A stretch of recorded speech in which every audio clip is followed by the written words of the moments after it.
Welcome, everybody, to the end of 2021 XeneX and Vectra State of Security discussion. I'm your host, Kieran Foley, and I want to thank all of you for attending today. We're in for an interesting program, and I'm delighted to introduce our guests. Marcus Hartwig is a director of product marketing at Vectra. He's been active in the areas of IAM, PKI, and enterprise security for more than 2 decades. His past experience includes product marketing at Okta, co-funding a company in cybersecurity professional services, as well as managing a security product company. Joining us today also is Kevin Nikkhoo, who joins us as CEO of XeneX. A serial entrepreneur, he has over 32 years of experience in the IT industry, and he's founder of the pioneering security-as-a-service startup CloudAccess, now known as XeneX. All right, gentlemen, let's get into it. Welcome. The world of cybersecurity is evolving rapidly. We all know that. I mean, we've moved from a world of isolated entities protected by firewalls to a full interconnected web of businesses, individuals, and governments, each of whom has their own motivation for protecting themselves, and in some cases, of course, invading others. Let's talk briefly about what it took to secure an enterprise prior to being connected to the internet and cloud. Go ahead and bring us back to the good old days. Marcus, you want to start us off? Yeah, it's just like you said, right?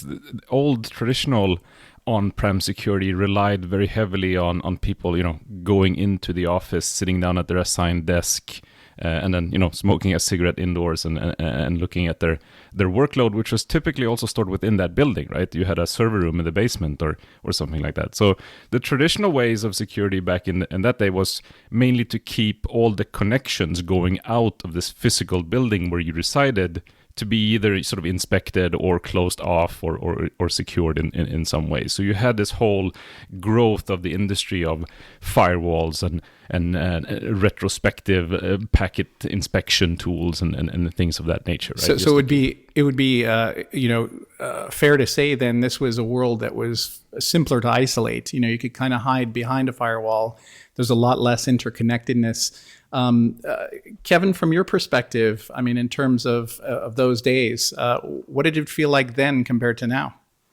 Well, I compare those days like being in a castle and people wanting to attack the castle from the front door. It's like a firewall, right? So as long as you had all your assets behind that door, you felt secure.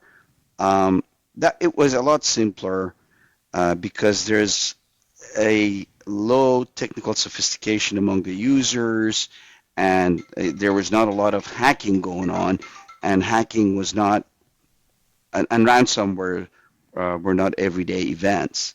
So I would say that it was a lot simpler, but now in an interconnected world is a much more complicated scenario. And a question for both of you, that covers some of the technical sophistication on the user side. What about potential attackers? I mean, did we see the type of national state and threat actors that we see today? What was it like back then? Yeah, I think it was a combination, right? For one, you had the nation states, but they were also gearing up and getting their expertise in order, and there were a couple of powerful nation states that could do attacks on that. But also you would have the sort of the interested youth who was fiddling around and were quite advanced and did sort of more open-ended attacks without any real goal other than to just test their skills and see what was going on and if they could break in, sort of thing. And of course today, we now have seen the advent of technologies that sort of lowers the bar for attack. So whereas back then the assumption is that you would have to have some degree of technical sophistication in order to launch an attack, whether you be a nation state or a hacker with some technical background. Today, we're seeing things like ransomware on demand. Well, it makes it a lot easier when we're on the internet, everything connected, no longer being in your own castle. When you have refrigerators and cell phones, and it makes it very ripe for anybody who wants to have a financial gain with the ransomware. There's motivation there. There is financial reward, for criminals to get in there. So it's a much different environment than we've had in the past from being in your castle now. you're fully connected to everybody, and everybody has access to your assets. I'm assuming also, Marcus, we talk about this castle, but in the past you were surrounded by workers and friends and family, as it were, who were not necessarily attacking from the inside out either. Things have changed substantially as well, and today we're worried about attacks not only coming from the outside in, but also from the inside out. Maybe you can speak to that a little bit. Yeah, I think there was always the sort of the inside type of attacks happening back in the old days as well, right? And maybe even more so because they weren't as so technologically advanced. You always had the risk of a disgruntled employee saving a couple of files on floppy disks or what have you and walking out. And what we've seen today, though, with the sort of more open-ended world is that, anyone who gains access to typically an account, be it someone close by or someone because you're sloppy looking over your shoulder in a coffee shop or something like that, they're able to get access to a lot of data with very, very little effort once they have that account. That makes sense. And talk to me a little bit about the advent of bots as well. I mean, we're not just talking about human beings using the latest technology to either exfiltrate information or get into your organization. We're also talking about sort of automated systems as well. Isn't that right? Yeah, I would say that one of the biggest challenges that we're going to face as we move into the future is that as much as we have AI defense, those hackers are working AI offense. So the automation for them is going to be critical to continue doing the criminal activity that they do. And us on the defense side, we have to come up with new ideas and more sophisticated solutions to prevent them from getting in. It's very obvious when you know how they get in today with phishing and then lateral movement inside the environment and then establishing command and control and elevating their rights and then read the data and sending it, exfiltrate that data to the outside world. But that is going to get even more sophisticated with AI and faster. So let's talk a little bit about those technologies. This, as I understand it, is really almost like a multi-layered cake today because we're dealing again with people from the outside, people from the inside, and then automated attacks, some of which may be resident within a business's network for many months before they're detected. So at the outer perimeter, you have firewalls, and then you have a number of other technologies. Let's start at the firewall level for a moment. How has that technology changed? Has it changed, since its origin? And then let's move through the other layers of defense. As we move into the cloud, the traditional firewall is changing rapidly. Now there is a cloud firewall, so that all of the, and then we actually are moving to a more distributed world, meaning that there is no longer a central connection that connects us to the outside world, but that a cloud firewall, for example, allows an enterprise to connect virtually every and any device to go through that cloud firewall. So the concept and the notion of having one physical firewall sitting on the edge of the network is no longer valid, or it doesn't address the problem that we're facing. And then we get to sort of hybrid cloud defenses and things like NDR and EDR. There's a whole lot of acronyms floating around. Marcus, maybe you can take us through that. Yeah, absolutely. So EDR or endpoint detection and response is really sort of the natural evolution of the EPP space, right? The endpoint protection, which is in and of itself sort of like the next step of the antivirus. So it made a lot of sense to have something sitting on endpoints, looking at what goes on that endpoint. Where does it connect? What processes are being run on that machine, and so forth. And it's a great piece of technology and something that a lot of organizations have adapted. However, the problem with a technology like that is that there's a lot of devices that communicate even in your traditional on-premises network that won't be able to take that endpoint agent. You have printers, you have critical servers running time-sensitive workloads, and you have all the IoT stuff that Kevin talked about, building access, badge readers, cameras, things of that nature. So when you try to deploy a EDR-only sort of approach to securing your network, you quickly realize that you have a very large amount of gap in your coverage for devices that won't be able to take EDR agents. Yeah, absolutely. I mean, EDR is very popular. It's necessary, but I think the complementing solution to EDR is NDR, network detection and response, because you're reading the data and use an AI engine to understand what's happening on the network as the traffic goes through it, and be able to identify anomalous behavior, and very quickly in real time to identify risks.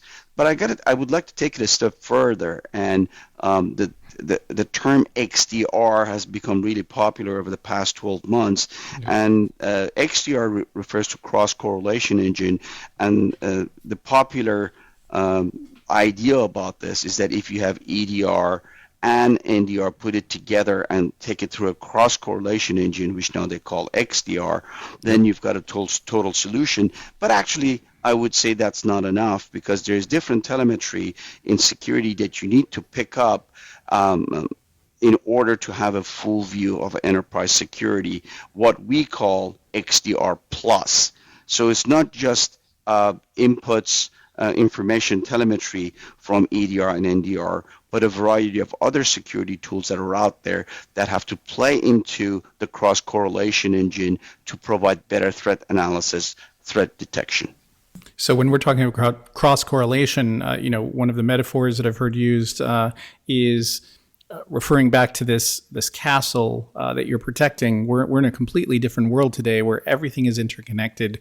We're now part of these clouds, and in some cases we're hybrid cloud, which means you have on-prem servers, you have servers in the cloud as well.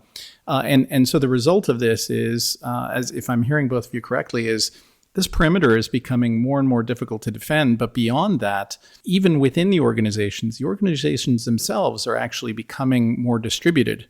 And so as a result, you could end up, presumably, with silos of information or silos of signals.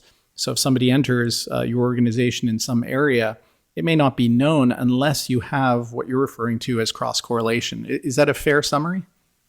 No, I was going to say I totally agree. That's how, you need to start looking at behaviorally what goes on in your environment, as opposed to looking for signatures of known bad things, right? Because like we have talked about, the shift has gone from traditional malware, malicious software that you can find with signatures and things of that nature, into more behavioral based and identity based attacks, where attackers are moving around in these disparate systems and slowly gaining more access and making their move to that sort of ransomware or exfil that they're aiming at.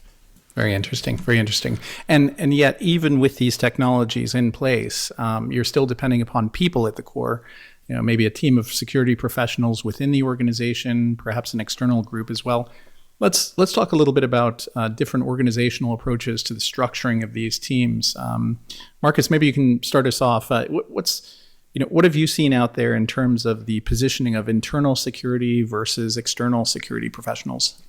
Yeah, from the start, I'd say that the problem has always been that there's a shortage of people to man all these positions, right? Every company now is starting to spin up their own security organizations, and there just isn't enough people out there.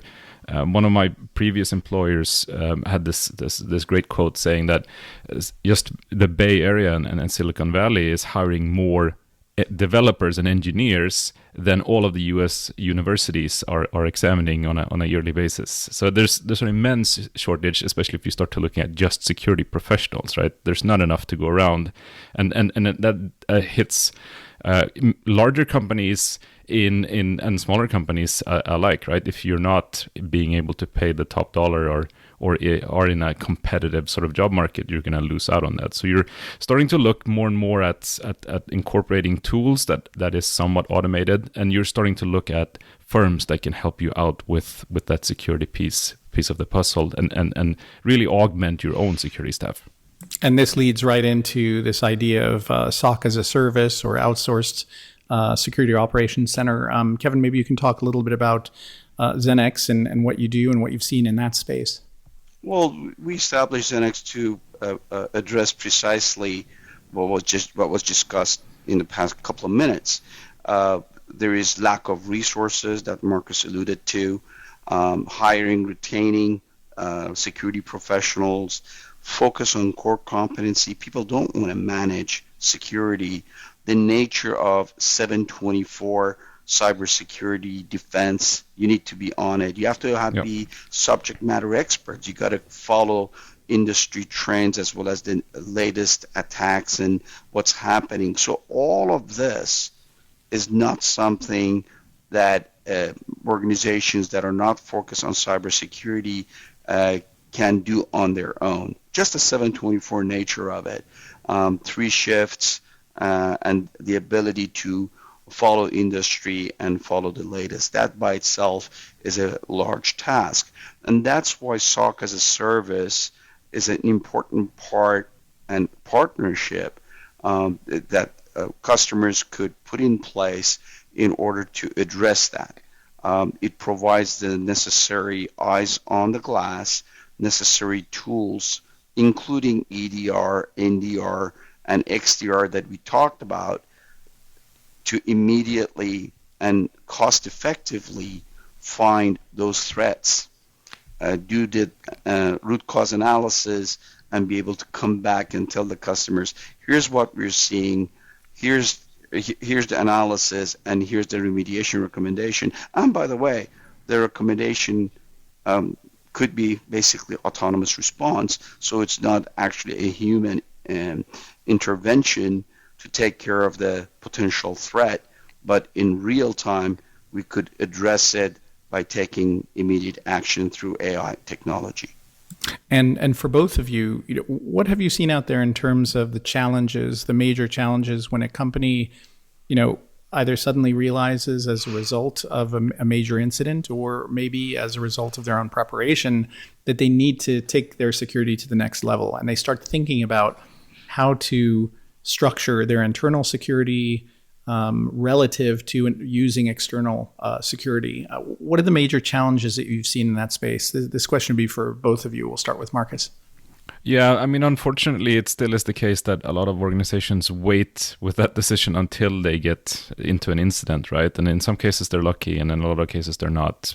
What I have seen, though, is that with the sort of wave of ransomware that we've had recently, a lot of organizations are unfortunately coming to the conclusion sooner rather than later once they see that the old traditional security approach and methods that they had in place really aren't sufficient, right? And that's unfortunate for a lot of organizations, that it needs to lead to that before they wake up and realize that. Yes. So you're frequently in an emergency situation. Is that what you're seeing, Kevin? And then once you're past that initial shock, what are the major challenges that you face integrating with a company and its culture? Well, I think part of the problem is that the attitude of, well, it's not going to happen to me is out there. I'm okay. And then when it happens, then it has to be done fairly quickly, and it's not just the tools. There has to be policies, escalation methods, preparedness. For example, one of the simple ideas is that if you have virtual machines that are important, you got to back them up and encrypt them somewhere in the cloud. So in case of an emergency, you could pull them down and not pay the ransomware and be up and running very quickly. Well, that cannot happen overnight. You got to put the tools in place. You got to test it. So one of the challenges that we see is that the reaction to an incident that Marcus alluded to is actually a big problem, because everybody wants it fast after an incident has occurred. My recommendation has always been be systematic, have a goal, have a plan, do a roadmap, understand where the gaps are, work through that strategic plan to go from point A to point Z, and along the way, based on priorities and budget, put the necessary tools in place. This should not be an afterthought. It should be part of annual planning, because cybersecurity is no longer a luxury to have. It's a must-have on a daily basis, or ransomware criminals will get to you.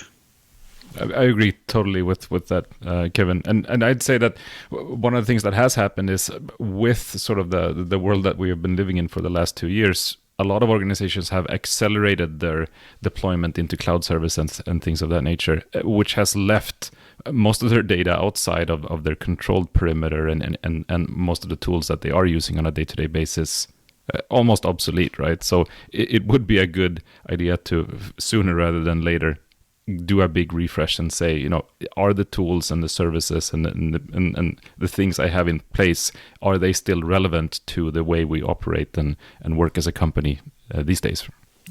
No, that's great. And so as we step back for a moment and sort of recap, we're looking at an environment that's getting increasingly sophisticated, increasingly challenging, both from the enterprise side and its organization, technically and otherwise.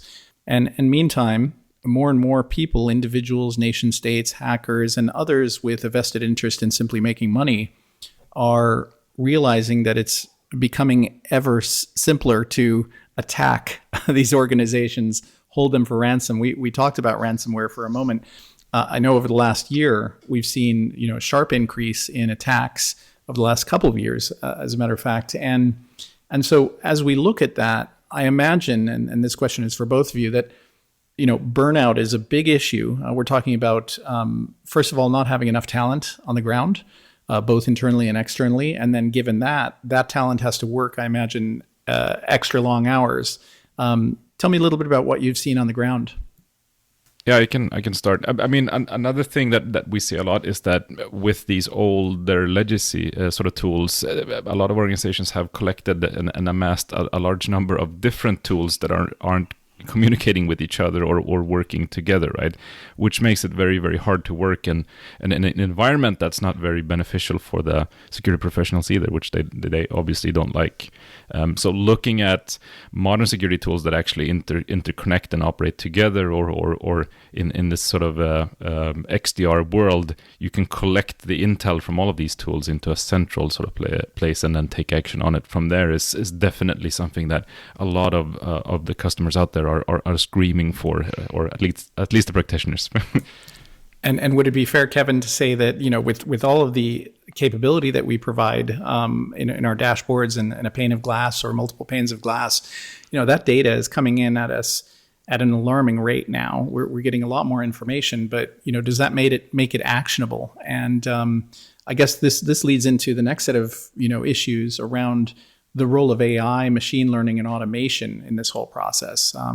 We've talked about the different ways to collect information and the fact that things are getting more complex. But what are you seeing out there in terms of AI and machine learning and its adoption? I think it's a critical part of the solution. There are multiple of AI solutions out there right now, and their ability to sift through a large volume of data as it goes through the enterprise network is critical in addressing what you mentioned about resources and tired resources.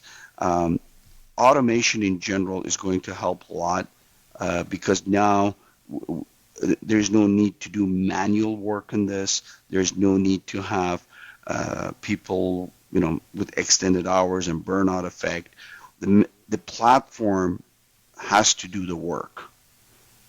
The job of a SOC as a service is not to do the manual work, but to identify, after the platform identifies the key threats, what I call red alerts, and be able to dig into it very deeply and find what the root cause is and how to remediate it quickly.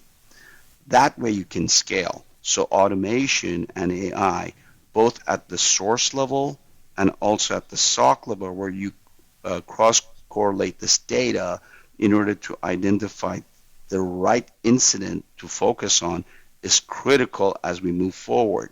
The data volume is only getting larger. There's more and more. IoT is a big reason.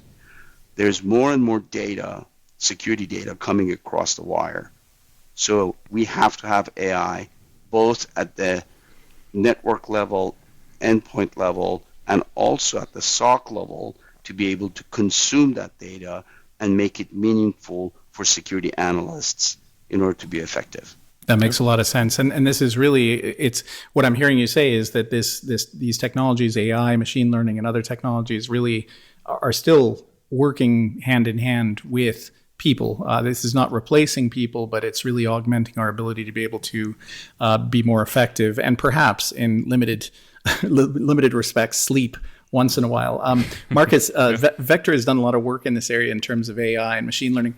Maybe you can pull back the veil just a little bit and give us your perspective on what is the reality of these technologies. I mean, today especially, terms like AI and machine learning are bandied about a lot, and they mean a lot of different things to different people. But maybe you can talk about what they mean to you within this context today for the average, security professional.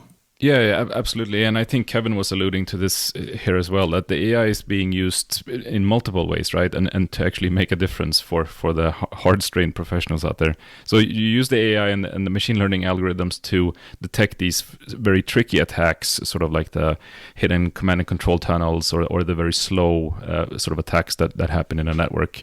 But we also leverage them for tasks like triaging an event and scoring it, making sure that it risks scores at the correct level, so you know what events to focus on and what to leave for now and monitor. And we're also using these algorithms to provide the security professionals with the right data once they start doing the investigations and threat hunting themselves. So if you have an alert, we'll stitch all of the incidents together into one sort of attack campaign. We'll bring up, this account is being used in on-premise with this username, and then we see that the attacker pivoted over to this account when they pivoted into AWS and assumed these roles. And we'll also give them the appropriate data upfront in the UI, so the security analysts don't have to hunt around for it and get the data themselves, which is often a huge time sink and once again one of the things that makes sort of your job not as pleasurable as it could be, going around and collecting all the data for a conclusive investigation. Sure, no, that makes a lot of sense. So we're at about the 30-minute mark here, and this is where we kind of pivot a little bit, and let's move the discussion away from the theoretical now and more into the grounded. You mentioned AWS. There are obviously other providers out there, Google and others, and Microsoft. We've covered how security has changed both on the attack and the defense side, including some of the most recent technologies that are aiding us in staying safe.